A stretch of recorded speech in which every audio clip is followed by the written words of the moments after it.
Po jam bo një vete pak ditë, ndoshta që kur Klan Kosova ka vendosur me ma ndërprej kontratën si shenjë hakmarrje ndaj një peticioni që kemi ngritur si desk informativ për i cili kërkon në fakt respektimin e drejtave të punës, përkatësisht respektimin e festave zyrtare. Edhe që nga momenti që është dorëzu ai peticioni pra si që thash është organizu për i deskont informativ, por unë kam qenë ajo që e kam dërguar peticion te menaxhmenti. Në kushte normale, kjo kërkesë çdo është me u trajtu, mu bashkëbisedu, me fol, po menaxhmenti e ka pasi si sfidim të autoritetet.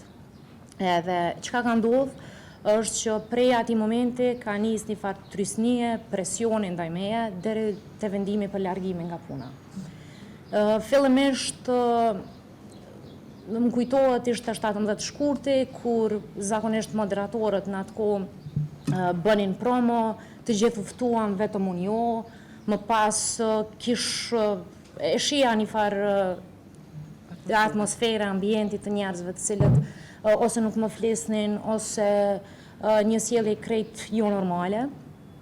Dhe isha në një situatë që vetëm prisja vendime, ishte edhe një rast shembull kur sponsorët e ndërprejnë kontratën vetëm me mua, sponsorët e veshjeve, sepse ne merrnim veshje për të dalë në ekran, edhe e ndërprejtën kontratën vetëm me mua, gjë që ishte e çuditshme, edhe prisnja vazhdimisht kësaj lloj presioni derisa fillimisht mu tha ta nënshkruaja një kontratë, sepse ne nuk ishim një kontratë ose i nënshkruanim çdo vet kontratat, edhe pse unë isha një punëtore 14 vjeçare, gjë që më takon të kisha kontratë të përgjithshme.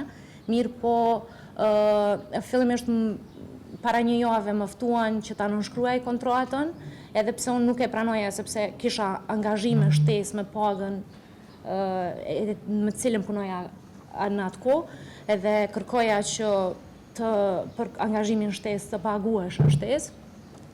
Edhe më thanë që do ta bëjmë një aneks kontratë, vetëm nënshkruaje kontratën tani. Unë nënshkruva kontratën, edhe pas një jave më thanë jeni në një komision disiplinor. Komisioni disiplinor u formua për mua sepse gjetën që një konfirmim të hyrje e daljeve nuk ishte bën nga unë. Edhe me këtë shkeljet të cilët ata pretendojnë që e kanë bërë, thuhet edhe tentojnë që të më shtinë me nënshkru një letër, dokument që unë kam mashtruar. Edhe unë normal nuk e pranoj këtë si fakt, brenda 2 dita më jepet vendimi që është ndërprej kontrata me mua. Edhe krejt mënyrë të parësyshme, më përmendet edhe një prezantim në një ngjarje që ka të bëjë me dezinformimin dhe gjeopolitikën. Dhe në kësi rrethana, unë e marr vendimin edhe dal prej televizionit brenda ditës, edhe pse në largimi prej punës, me ligjin e punës, nëse një punëtor është 14 vjet punon në një institucion, së paku një muaj duhet ta informoj punëdhënësi punëtorin për largimin nga puna edhe shkëputje nga të kontratës. Mirë po kjo nuk ka ndodhur me mua.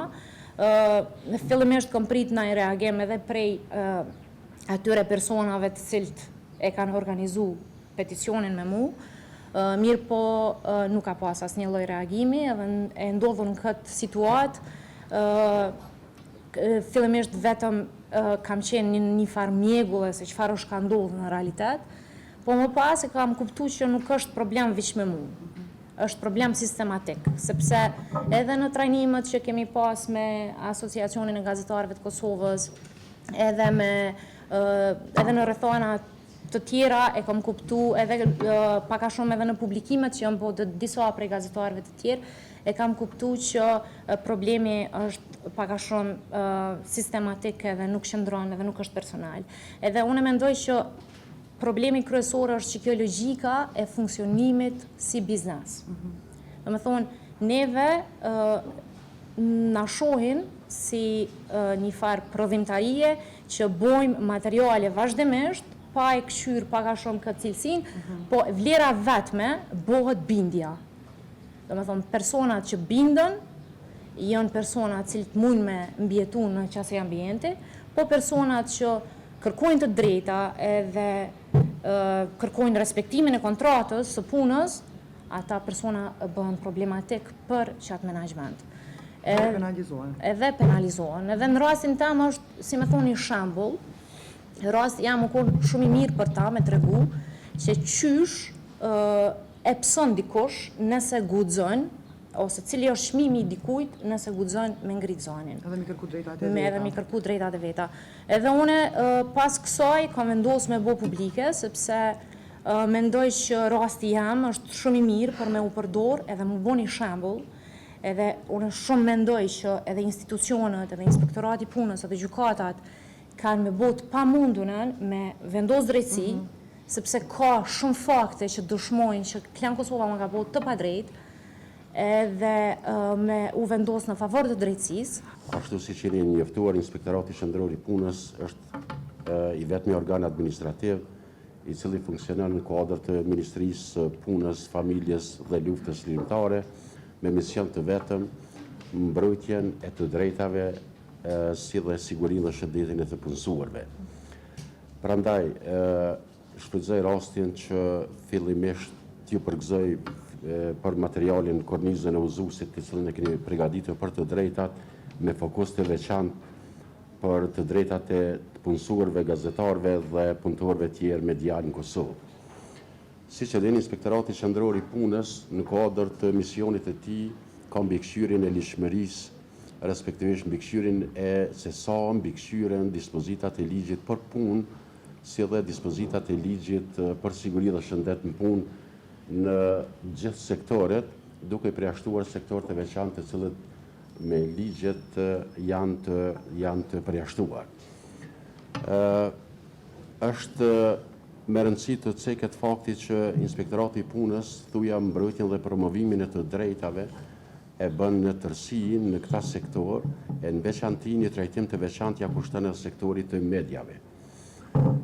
Bazuar edhe në planin e performancës të cilën si agjencion ekzekutiv e miratojmë çdo vit, si dhe në planin e punës të cilën e kemi të përhershëm, një kujdes i veçantë i kushtohet edhe të punësuarve në media, qofshin ato elektronike apo të shkruara, në kuptimin nga vetë fakti dihet që kemi të bëjmë me një numër jashtëzakonisht të lartë të punësuarve, edhe kur kihen parasysh disa specifika të cilat kanë të bëjnë me të drejtat dhe promovimin e tyre. Prandaj, një takim i tillë është një rëndësie të veçantë ku edhe ne si institucion i ndëgjojmë, edhe pse në vazhdimsi ne kemi ndëgjuar cilat janë problematikat me cilat ballafaqohen të punësuarit në media, po edhe në anën tjetër të përçojmë mesazhin edhe tek audienca e tërë, në kuptimin që Inspektorati i Punës në çdo kohë mirëpret çdo pretendim që ju shkelen të drejtat e punës së punësuarve në sektorin e mediave dhe jo vetëm. Për këtë arsye, Inspektorati i Punës në vazhdimsi pret edhe ka linja të hapura telefonike apo edhe forma tjera të komunikimit elektronik përmes emailave zyrtare, ku në çdo kohë të punësuarit të cilët pretendojnë se ju cënohen të drejtat e tyre nga marrëdhënia e punës apo siguria dhe shëndeti në punë, ato ti parashtrojnë në domon tek organi ynë. Është e vërtetë që për shkak të specifikave nganjëherë edhe të punësuarit hezitojnë që ato ankesat ti adresojnë në formën publike.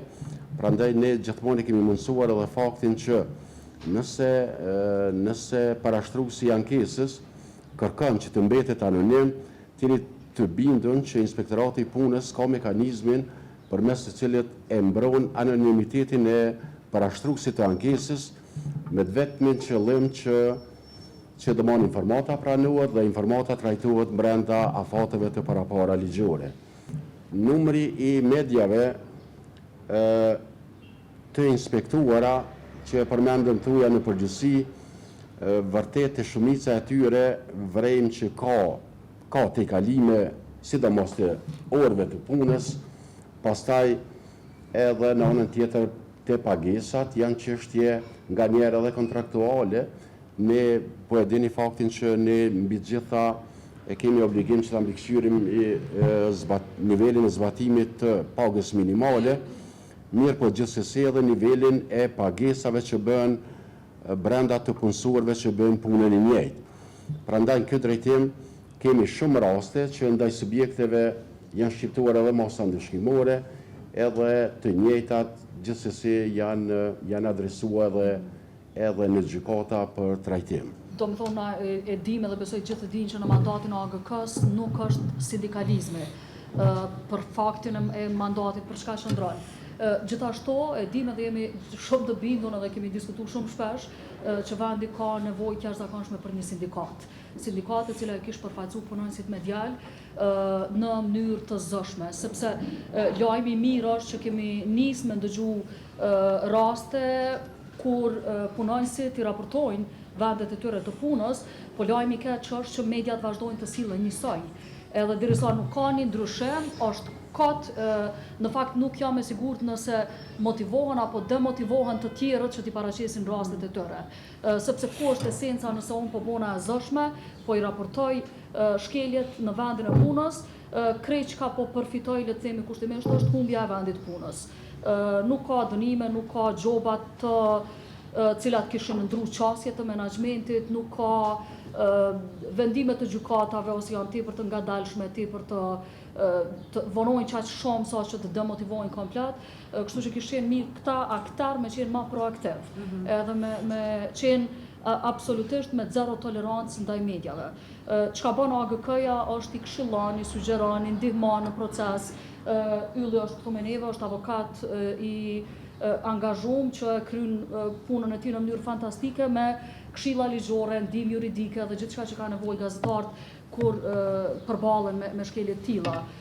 Por mendoj që duhet me shku përtej, domethënë ka hapësinë pak më shumë se sa një ndihmë që japet përmes duke angazhuar një avokat. Natyrisht AGK-ja nuk ka kapacitete me e bo, edhe siç e thash në fillim nuk është në mandat të organizatës, por një sindikat është shumë e nevojshme për punonësit me djalë.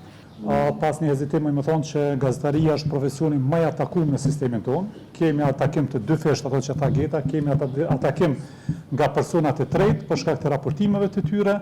Pastaj kemi edhe atakim nga vetë mediat, ku ata janë në cilësitë e punëdhënësit, kurse gazetarët në cilësitë e punëmarrësit.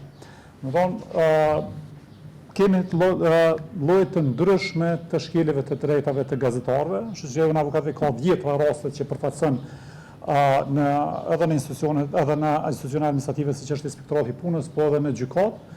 Kemi raste prej aty në pjesës parë atakime nga personat e jashtme që janë pjesë e çështjeve penale ku gazetarët janë të dëmtuar, po edhe në pjesë të çështjeve civile ku gazetarët paditën për shkak të shpifje dhe fyrje, pastaj edhe kur janë të cilësi të paditësve, kur të njëjtë janë shkelur të drejtat nga marrëdhënia e punës.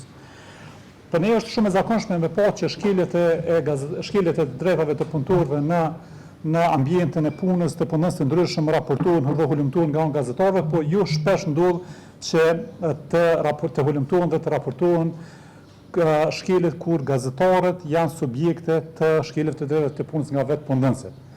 Shkeljet janë të ndryshme, Geta, do të thonë kemi si për çdo profesion tjetër, kemi shkeljet të drejtave të gazetarëve, qoftë nga kontratat që janë të përpiluar në mënyrë jo të duhur, pastaj oraret të stërgjatura që është edhe përfaqësuesi i Inspektoratit të Punës, për shumë gazetarë është luks orari i rregullt i punës, 8 orë në ditë apo 40 orë në javë dhe pushimit i caktuar siç përcaktohet për punëtorët e tjerë. Domethënë ky është një luks për gazetarët. Edhe është një luks për gazetarët të paguhen ashtu siç e përcakton edhe ligji i punës, që çdo orë shtesë të paguhet me 50%, çdo ditë pune në kohë vikendi të paguhet me 50% shtesë, apo çdo ditë e pushimit të festave zyrtare të paguhet me 50% shtesë. Domethënë këto nuk ndodh në shumicën e rasteve të gazetarëve. Ne kemi raste të shumta që kemi edhe që përfaqësojmë gazetarët të cilët punësi tyre është media e vetme publike në Republikën e Kosovës.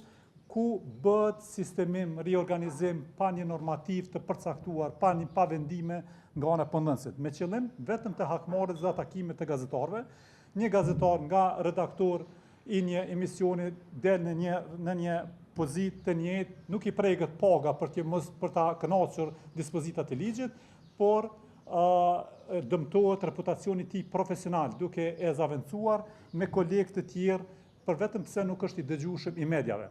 Ne kemi pasur raste kur kemi përfaqësuar gazetarë të media publike, të cilëve janë iniciuar procedura disiplinore vetëm për faktin se si redaktor ka lejuar të publikohet një reagim i shoqërisë civile për shkelje të gazetarëve në media publike.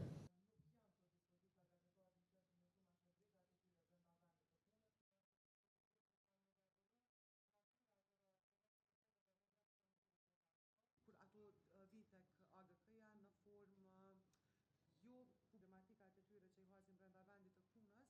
Me këtë rast kisha dashurve, madje edhe për gazetarëve të pavarur, lidhur me shkeljet që ju kanë ndodhur brenda mbështetje për iniciativa të tilla në sektorin e media. Ndoshta edhe ka ndodhur që dërgohet rasti të ndiqet institucionalisht, mirë po jo edhe të bëhet publik.